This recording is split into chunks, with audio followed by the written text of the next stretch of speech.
আসসালামু আলাইকুম রহমতুল্লাহ। সুপ্রিয় দর্শক শ্রোতা মণ্ডলী, ভাই ও বোনেরা, হজরত হুযায়ফা রাদিয়াল্লাহু তাআলা আনহু হতে বর্ণিত, নবী করিম সাল্লাল্লাহু আলাইহি ওয়াসাল্লাম ইরশাদ করেছেন, আমি আল্লাহর শপথ করে বলছি, যার নিয়ন্ত্রণে আমার জীবন, অবশ্যই তোমরা সৎ কাজের নির্দেশ দিবে এবং অন্যায় ও পাপ কাজ হতে লোকদেরকে বিরত রাখবে, নতুবা তোমাদের উপর শীঘ্রই আল্লাহর আযাব নাজিল হবে। অতঃপর তোমরা তা হতে নিষ্কৃতি পাওয়ার জন্য দোয়া করতে থাকবে, কিন্তু তোমাদের দোয়া কবুল হবে না। হাদিসটি খুবই গুরুত্বপূর্ণ।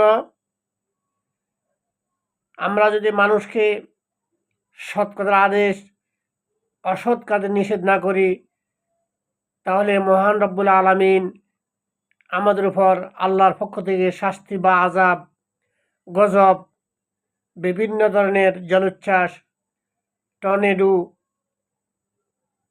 বিভিন্ন ধরনের অতিবৃষ্টি, অনাবৃষ্টি, অতিরৌদ্র, সব ধরনের আযাব আমাদের উপর নাজিল হবে। আমরা তখন শুধু আযাব থেকে আল্লাহর কাছে মুক্তি পাওয়ার জন্য দোয়া করব, কিন্তু আমাদের দোয়া আল্লাহর দরবারে কবুল হবে না। সুতরাং আমরা আল্লাহর বান্দাদেরকে আল্লাহর পথে আহ্বান করব, জান্নাতের পথে আহ্বান করব, জাহান্নাম থেকে সতর্ক করব।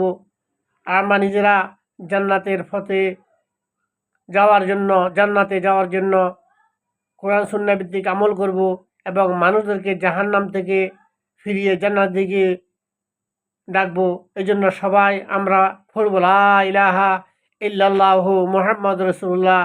আল্লাহ ছাড়া কোনো আইনদাতা নাই, বিধানদাতা নাই, শাসনকর্তা নাই, রিজিকদাতা নাই, পরিচালক নাই, ব্যবস্থাপক নাই। হযরত মুহাম্মদ রাসূলুল্লাহ সাল্লাল্লাহু আলাইহি সাল্লাম আল্লাহর বার্তাবাহক, অর্থাৎ আল্লাহর পক্ষ থেকে যিনি কোরআনের বাণী প্রচার করছেন, ওনাকে বার্তাবাহকের জন্য বলা হয়।